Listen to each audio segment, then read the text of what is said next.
Amélie Favre-Guittet, comment allez-vous? Très bien, et vous? Moi, je vais très très bien. On a parlé beaucoup de la Chine, vous avez entendu, Un petit peu, oui. qui est un sujet qui a un impact assez concret sur nos emplois.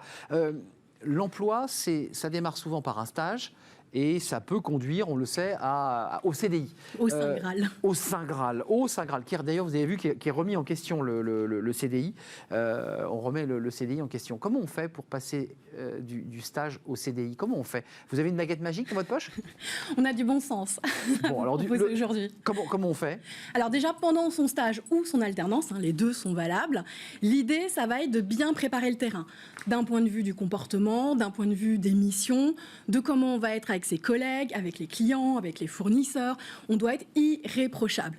Et on doit, pendant son stage ou son alternance, glisser l'info qu'on a très très envie de rester par la suite et si possible en CDI. Donc on se fait remarquer sans se pousser du col. Oui. C'est un peu ça. Mais c'est important de se faire remarquer. C'est-à-dire que si on a une mission, à un moment donné, on obtient des résultats positifs, il faut le faire savoir. Il ne faut pas être timide et il ne faut pas être modeste. Il faut oser y aller et dire je suis fier d'avoir réussi telle et telle difficulté pendant mon stage ou mon alternance. Alors, donc, il est repéré, parce qu'il y a plusieurs cas de figure, Amélie, il faut le dire simplement. Il y a assez rapidement, on lui glisse à l'oreille, de toute façon qu'il n'y a pas de poste à pourvoir. Oui. Donc là, qu'est-ce qu'il fait? Alors, s'il n'y a pas de poste à pourvoir, il va garder quand même un bon contact avec ses collègues et avec son manager. On va éviter de partir en claquant la porte. On va garder quand même du coup des bons contacts. On va demander une lettre de recommandation, que ce soit sur LinkedIn ou la vraie lettre papier. L'idée, ça va être de justement pouvoir la montrer à ses futurs employeurs. Et on va quand même garder le lien. On ne sait jamais. Si l'ancien employeur a besoin pour un CDD ou pour autre chose, c'est toujours cool de rester en bon contact. Tiens, on sait qu'il y a ce garçon, parce qu'il y a des opportunités, des déblocages de postes, des départs. Et puis c'est l'effet boomerang en RH, le fait de recruter quelqu'un qui était à un moment donné stagiaire ou salarié il y a quelques temps, si on a gardé un bon lien avec lui, on va le recontacter beaucoup plus facilement. Il connaît la boîte. Ouais, et puis ça va plus vite dans le réseau. Qu'est-ce que tu penses d'un tel, on n'a pas besoin de le recruter. Alors là, en l'occurrence, deuxième option, chapitre 2, là, c'est le vrai sourire, c'est-à-dire qu'on lui fait comprendre qu'il y a une petite porte qui pourrait s'ouvrir et il va avoir son premier rendez-vous RH. Et en général, c'est pas rien dans la vie d'un jeune ou une jeune fille, un jeune garçon.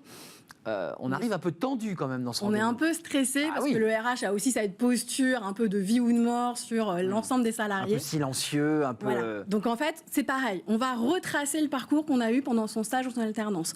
Pourquoi on a été embauché? Qu'est-ce qui a plu dans notre personnalité? Qu'est-ce qu'on a réussi? Moi, c'est un peu le système du PPF que je donne souvent. C'est le passé, présent, futur. Donc on va réexpliquer toutes les missions qu'on a réalisées. Je suis né... non, quand même pas. On va peut-être pas aller jusque-là. Mais au moins, c'est... Qu'est-ce que j'ai réalisé? Sous combien de temps je l'ai fait? Prouver que même quand j'étais en présence d'un client, d'un fournisseur, il ne faisait pas la différence avec un collaborateur classique.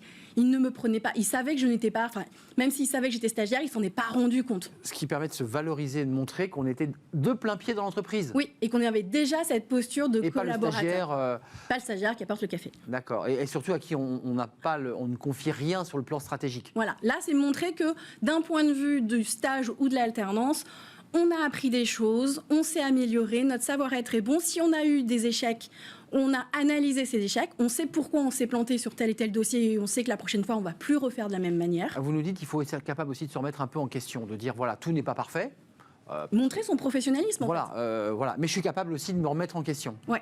Après, on arrive sur la partie présent, c'est-à-dire qu'on va dire maintenant, je finis mes études, je suis jeune diplômée, j'ai envie de telle et telle chose, et ces envies, j'ai envie de les concrétiser avec vous dans l'entreprise. Donc là, on arrive sur la partie future, où on va se projeter dans le poste que a priori, l'entreprise peut proposer. Et ça, c'est vraiment important de montrer qu'on comprend les enjeux stratégiques de l'entreprise, qu'on a peut-être déjà des idées pour aider l'entreprise à se développer et que c'est ensemble qu'on a envie de le faire.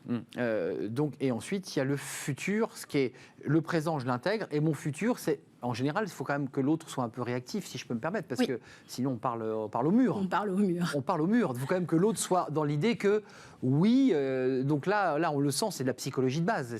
On sent si ça s'ouvre ou pas, quoi. C'est un entretien, donc ça doit être un échange. Donc on doit poser des questions. On peut peut-être venir aussi avec du renfort interne, si on a eu aussi un peu un autre collaborateur de l'entreprise qui vient soutenir, entre guillemets, notre candidature en disant, oui, j'ai apprécié de travailler avec un tel, ce serait cool si on pouvait le garder. Amélie, ça se ça se fait, c'est pas ça se mal fait un peu, vu par mais le souvent, RH. ça va être le manager qui va plutôt soutenir vis-à-vis du RH en disant moi j'ai envie de garder mais mon. C'est à lui de dire à la agrément. RH, Ouais. j'aimerais bien être là parce que bon, il a. De toute manière, on demandera l'avis du manager. Donc, si en plus le manager, voire les collègues, s'entendent très bien avec lui et ont déjà compris comment il allait pouvoir aider demain, c'est du gain de temps et c'est du gain d'argent pour tout le monde. Donc, ça, du point de vue RH, ils doivent quand même apprécier de se dire que c'est pas un nouveau recrutement qu'il faut lancer, c'est pas des semaines, des mois d'intégration à mettre en place. La personne connaît l'entreprise, connaît les codes, connaît les outils. C'est un gain de temps incroyable.